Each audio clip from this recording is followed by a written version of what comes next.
कार्तिक मास महात्म्य कथा अध्याय 23वां अध्याय वर्णन। आंवला तुलसी जान, पढ़ने सुनने से भक्त हो जाता कल्याण।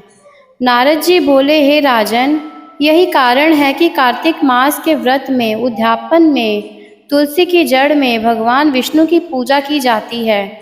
तुलसी भगवान विष्णु को अधिक प्रीति प्रदान करने वाली मानी गई है। राजन, जिसके घर में तुलसी का पौधा होता है वह घर तीर्थ स्वरूप है, वहाँ यमराज के दूत नहीं जाते। तुलसी का पौधा सदैव सभी पापों का नाश करने वाला तथा अभीष्ट कामनाओं को देने वाला है। जो श्रेष्ठ मनुष्य तुलसी का पौधा लगाते हैं वे यमराज को नहीं देखते। नर्मदा का दर्शन, गंगा का स्नान और तुलसी वन का संसर्ग, ये तीनों एक समान कहे गए हैं। जो तुलसी की मंजरी से संयुक्त होकर प्राण त्याग करता है वह सैकड़ों पापों से युक्त ही क्यों न हो तो भी यमराज उसकी ओर नहीं देख सकते। तुलसी को छूने से कामिक, वाचिक, मानसिक आदि सभी पाप नष्ट हो जाते हैं। जो मनुष्य तुलसी दल से भगवान का पूजन करते हैं वे पुनः गर्भ में नहीं आते, अर्थात जन्म मरण के चक्कर से छूट जाते हैं। तुलसी दल में पुष्कर आदि समस्त तीर्थ, गंगा आदि नदियाँ और विष्णु प्रभृति सभी देवता निवास करते हैं। हे राजन, जो मनुष्य तुलसी के काष्ठ का चंदन लगाते हैं उन्हें सहज ही मुक्ति प्राप्त हो जाती है और उनके द्वारा किए गए पाप उनके शरीर को छू भी नहीं पाते। जहाँ तुलसी के पौधे की छाया होती है वहीं पितरों की तृप्ति के लिए श्राद्ध करना चाहिए। जिसके मुख में, कान में और मस्तक पर तुलसी का पत्ता दिखाई देता है उसके ऊपर यमराज भी दृष्टि नहीं डाल सकते। फिर दूतों की तो बात ही क्या है। जो प्रतिदिन आदर पूर्वक तुलसी की महिमा सुनता है वह सब पापों से मुक्त हो ब्रह्मलोक को जाता है। इसी प्रकार आंवले का महान वृक्ष सभी पापों का नाश करने वाला है। आंवले का वृक्ष भगवान विष्णु को प्रिय है। इसके स्मरण मात्र से ही मनुष्य गोदान का फल प्राप्त करता है। जो मनुष्य कार्तिक में आंवले के वन में भगवान विष्णु की पूजा तथा आंवले की छाया में भोजन करता है उसके भी पाप नष्ट हो जाते हैं।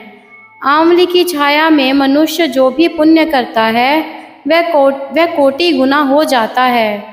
जो मनुष्य आंवले की छाया के नीचे कार्तिक में ब्राह्मण दंपत्ति को एक बार भी भोजन करा दे स्वयं भोजन करता है और वह अन्न दोष से मुक्त हो जाता है।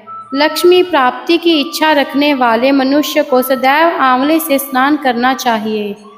नवमी अमावस्या, सप्तमी, संक्रांति, रविवार, चंद्र ग्रहण तथा सूर्य ग्रहण के दिन आंवले से स्नान नहीं करना चाहिए। जो मनुष्य आंवले की छाया में बैठकर पिंडदान करता है उसके पितर भगवान विष्णु के प्रसाद से मोक्ष को प्राप्त होते हैं। जो मनुष्य आंवले के फल और तुलसी दल को पानी में मिलाकर स्नान करता है उसे गंगा स्नान का फल मिलता है। जो मनुष्य आंवले के पत्ते और फलों से देवताओं का पूजन करता है उसे स्वर्ण मणि और मोतियों द्वारा पूजन का फल प्राप्त होता है। कार्तिक मास में जब सूर्य तुला राशि में होता है तब सभी तीर्थ, ऋषि, देवता और सभी यज्ञ आंवले के वृक्ष में वास करते हैं। जो मनुष्य द्वादशी तिथि को तुलसी दल और कार्तिक में आंवले की छाया में बैठकर भोजन करता है उसके 1 वर्ष तक अन्न संसर्ग से उत्पन्न हुए पापों का नाश हो जाता है। जो मनुष्य कार्तिक में आंवले की जड़ में विष्णु जी का पूजन करता है उसे श्री विष्णु क्षेत्रों के पूजन का फल प्राप्त होता है। आंवले और तुलसी की महत्ता का वर्णन करने में श्री ब्रह्मा जी भी समर्थ नहीं हैं। इसलिए धात्री और तुलसी जी की जन्म कथा सुनने से मनुष्य अपने वंश सहित भक्ति को पाता है। इसी के साथ ये अध्याय समाप्त होता है। चलते हैं अगले अध्याय की ओर। राधे राधे।